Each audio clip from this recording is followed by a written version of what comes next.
Corona virus और lockdown की वजह से मुल्क की मौजूदा तालीमी सूरत हाल को मद्देनज़र रखते हुए दी एजुकेटर्स की जानिब से स्टूडेंट इंगेजमेंट प्रोग्राम मुतारिफ करवाया गया है।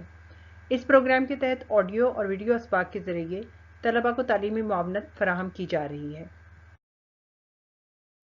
ये ऑडियो और वीडियो असबाक मुख्तलिफ असबाक और तालीमी तसव्वुरात पर मुश्तमिल हैं।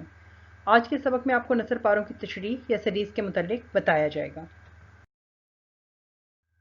पर्चाजात में नसर पारों की तशरीह या सलीस के हवाले से सवाल पूछा जाता है। इस सवाल में निसाबी किताब में मौजूद असबाक में से कोई से 2 नसर पारे लिए जाते हैं जिनकी आपने सलीस या तशरीह लिखना होती है। पर्चा हल करते हुए सवाल से मुतल्लिक दर्ज झेल बातें पूछी जाती हैं। हवाला मतन, हल लुगत, सियाको सबाक, सलीस उर्दू या तशरीह। जिस नसर पारे की तशरीह लिखना मकसूद हो, इसका सबसे पहले हवाला मतन लिखा जाता है, यानी ये बताया जाता है कि ये किस सबक से लिया गया है और इसके मुसन्निफ कौन हैं।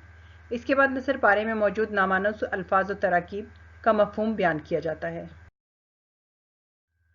सियाको सबाक से मुराद है किसी पैराग्राफ का मौका महल या इससे पहले के वाक़यात निहायत इख्तिसार और जामियत के साथ बयान करना, यानी इसमें बताया जाता है कि इस पैराग्राफ से पहले क्या बात चल रही थी, इबारत का इस नसर पारे से क्या ताल्लुक है। इसकी ज़रूरत इसलिए पेश आती है कि इसके बगैर इबारत का मतलब समझना या इसे वाज़ेह करना नामुमकिन होता है।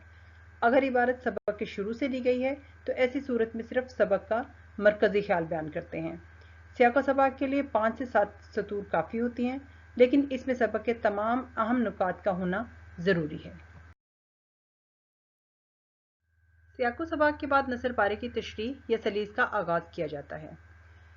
इस हिस्से में दी गई इबारत का मफहूम निहायत सादा और सलीस अंदाज में मगर वजाहत के साथ तहरीर किया जाता है।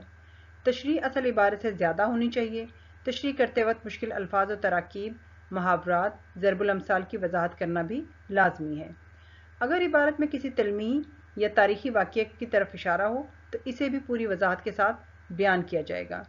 इबारत के मफहूम और मतलब की मुनासबत से हम मज़मून, आयात और अहादीस का हवाला भी तशरीह में दे सकते हैं।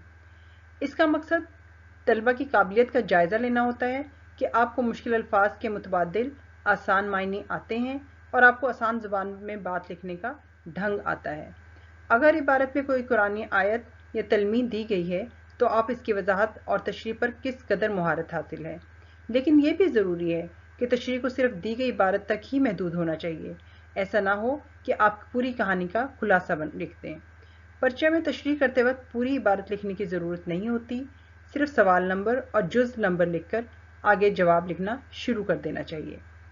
तशरीह के बाद तबसरा होता है। तबसरा जैसे कि पहले भी बताया जा चुका है कि इख्तिताम पर इस नसर पारे से मुतल्लिक अपनी राय 1 या 2 जुमलों में लिखी जाती है। यहाँ आपके सामने इबारत की तशरीह का नमूना दिया जा रहा है।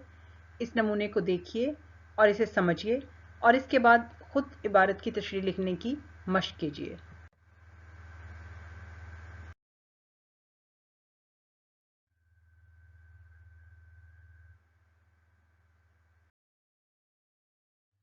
मुमतहिन दर्ज झेल नुकात की बिना पर इस सवाल की जांच करेगा। क्या मुसन्निफ और सबक का दुरुस्त हवाला दिया गया है? क्या इबारत का सियाको सबाक दुरुस्त है? क्या पैराग्राफ की मतन के मुताबिक जामे तशरीह की गई है? क्या तशरीह करते हुए पैराग्राफ में मुश्किल अल्फाज की जगह दुरुस्त सादा अल्फाज इस्तेमाल किए गए हैं? और सबसे अहम, क्या तशरीह नसर पारे के मरकज़ी ख्याल के मुताबिक है? उम्मीद की जाती है कि यह सबक नसर पारों की तशरीह करते हुए आपके लिए मुआविन साबित होगा।